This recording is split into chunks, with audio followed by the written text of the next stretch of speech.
Hey guys, this is my review of Betrayer.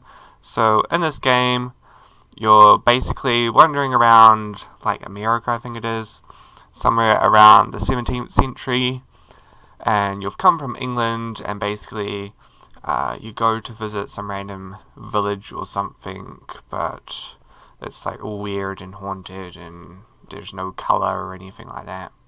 Personally, they didn't really establish the storyline in this game. It just kind of like you just wind up on a beach wondering what the heck you're doing there, and then you just wander around from there. But if you want to actually know what the story is meant to be about, you kind of have to read in the actual game description, not in the actual, like, from playing the game. You don't really work out who you are or anything about your character personally, but you do find out about the village and the random woman in red who you find in the very first stage. But basically, I mean, the story to this game is alright, but it's quite weak. They don't really do any sort of narration or cutscenes in this game, so it's more just a wandering around, having to read extensive amounts of boring stuff. But basically this game is meant to be like an open-worldy, first-person sort of like stealth game, I guess. Because, I mean, you can sneak up on people and kill them, which is the easiest way to do it, or you can just go head on and fight them out, which is pretty easy because enemies are not hard to kill in this game. Pretty much, you get a good musket or something and you can one-hit anyone. Or you can get, like, a really good longbow or something. But enemies are not hard. Most of them take one hit to kill. Some of them, usually the ones that you find at night, will take a wee bit more.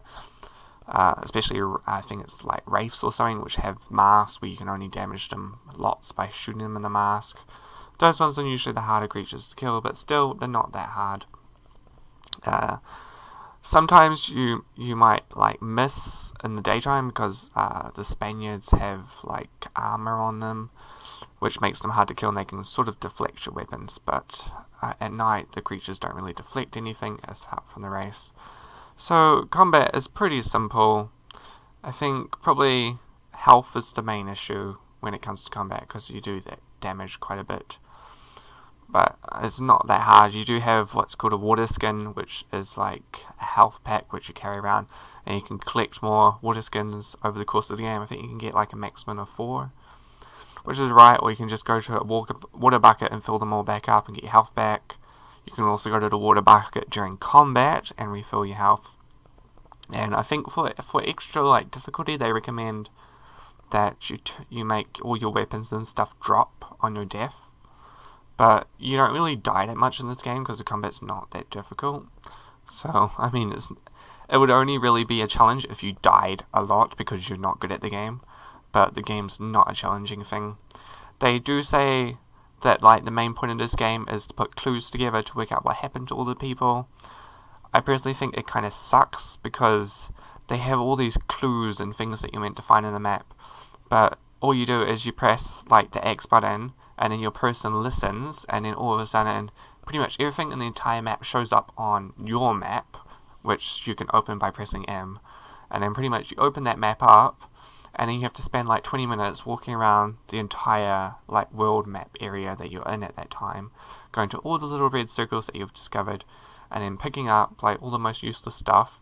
Then you have to walk all the way back to wherever you've put the bell, or wherever the bell's located.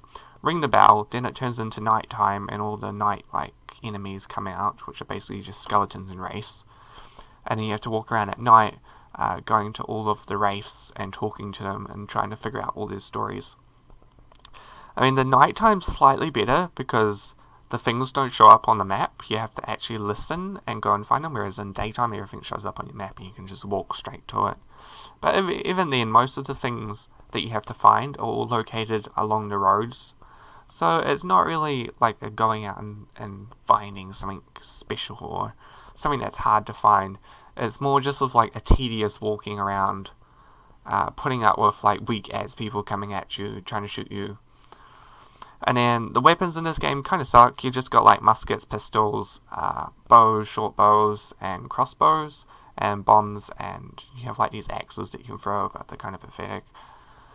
So yeah, the weapons aren't the best. They pretty much just level up the damage on each map area for the weapon, and you can get a new weapon that has higher damage, but it doesn't really change the weapon itself. So, content's kind of limited in this game. The side quests pretty much all seem the same. You go to some dude, he goes, "How do I get home?" And then you say, "Follow the bell," and he goes back to the base. Or you find some dude who goes, "I'm missing my head, can you go find it?" And then pretty much you walk to the opposite side of the map and his skull's there, and you walk back, give it to him, and you're done. So, the content's kind of lacking in this game, even though, I mean, I guess you could say that it's different content because all the text is different, but you're still doing the exact same thing, just on like 7 different layouts. So, on that way, it's kind of disappointing when it comes to this game, because when it's open world sort of thing, and you're wandering around all these different places and you can go anywhere, you kind of want different experiences. You don't want to just be sitting there doing the same thing for like hours and hours. Even though this game is not long, I think there's only 7 maps or so, and they take about 20 or 30 minutes each, depending on how fast or how bad you are. And then pretty much you do all those, and you just keep on going and going and going until you get to the end, where it's actually interesting in the very end of the game. The story itself, I thought, kind of sucked. The ending was pathetic. I personally hated the ending to this game.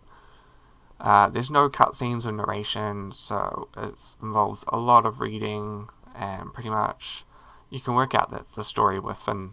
I think I had already worked out what was going to happen in the story by the time I made it to the first like castle place where you get your first bow, and you talk to the chicken red. You pretty much work out exactly what the story is going to be. So it's not like a huge mystery. It's more just like tedious walking around. I personally found the black and white with like the red quite an interesting way to play the game, but I reckon they probably should have had some colour or something, but as part of the game, I guess, the style that they were going for with the whole mystery thing, where there's no colour in the world. But, I mean, it was alright, but it's kind of annoying. I personally preferred to play at night time, because it's actually easier to see people and the objects that you're meant to be finding at night than in the day. But it's not that hard. And you can always use your imagination if you want to use colour. I think people have maybe modded the game to add colour to it. I think I saw some people playing it in colour somewhere. But I would rather just play it how the developers wanted to have it, even though it's kind of not the best. And the combat's quite fun, but again, it could be better. They could have more weapons. Sneaking and stealthing's kind of lame in this game, because if like someone turns and looks at you, they can see you even if you're like half a mile away, which really sucks. Even if you're creeping and they turn and look at you directly, they'll see you. You can hide behind bushes and stuff, and they have this wind thing in the daytime where wind is meant to mask your steps, but it actually doesn't. I think it's like just kind of weird how they do it. You can do stealth kills and stuff, but it's weird. They also have corruption in this game, which is like darkness. So to unlock items that are surrounded by corruption, you have to go into nighttime and kill all of the enemies that are nearby them. Usually there's a totem if there's something with corruption, and then you just free all the totems. And if there's a gate covered by corruption, you have to free all the totems to remove the corruption from the gates. But, I mean, overall this game's average at best. I think I read that someone, I think it was like Gamers Con or something, reckoned it was the best upcoming game of like 2014 or something. I personally disagree. I thought it was kind of lame. But, I mean, I had fun. I enjoyed the first like 4-ish maps before it started. Like, you realize that pretty much everything's exactly the same, it's just a different location. But I was interested to see if what I thought was going to be the end of the game was actually going to be the end. And when it turned out to be, I was just like absolutely disappointed. I was hoping there would be like a twist or something that would just make you be like, oh, I did not see that coming. But no, not this game. So yeah, so the game's built on like a mystery. I think they call it a horror or something, but this game isn't scary at all. It's more just like pathetic walking around for ages and ages and ages. But yeah, otherwise the graphics are quite cool. I do like the vegetation and the amount of vegetation they put in this map to kind of make it seem quite open and in its era. The Indians kind of suck, but hey, what you gonna do? They do have boxes which have like either ammo inside of them or little spiders. The spiders are quite cool. They're quite annoying to kill because they're so small and hard to shoot, but you can use your melee attacks on them to kill them easily. You can also kill wraiths easily with melee attacks. But yeah, but basically, you're just walking around, following your map, collecting clues, notes, treasure, and looking at gravestones. Not really, like, a heap of stuff that's unique. I think I only kept reading most of the story, and the notes for most of the... Actually, I think I read most of the notes, actually. But some of them are really long, and some of them are just like a sentence. I did notice that the first 2 maps seem to have been made really well, and then the rest just seemed like they just copied and pasted all of the stuff from the first 2 maps, and just kept on copying and pasting it into, like, just so that the game would take a while. It didn't really seem very unique, the last couple ones, until you get to, like, I think it's the Forbidden Forest or something, where that one's completely different to all the others, since it's, like, the end of the story. But, I mean, if I had to give this game a rating, I'd only give it a 5 out of 10, because it wasn't the funnest game. I personally thought it lacked content. The story is meant to be like a mystery sort of thing, but it's not very mysterious, and the story is pretty weak at best. I don't know. I did enjoy about half of this game, so I'm only going to give it half a score out of 10. I mean, they could add more stuff to it. Had certainly changed a lot of things, perhaps made it a little bit more difficult, and yeah.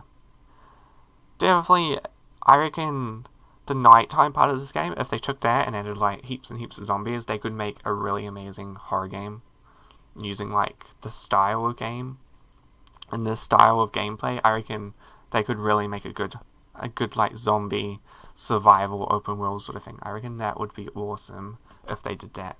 But at the moment, the game's kind of not the best. I mean, I had fun for a while, so I guess that's good, right?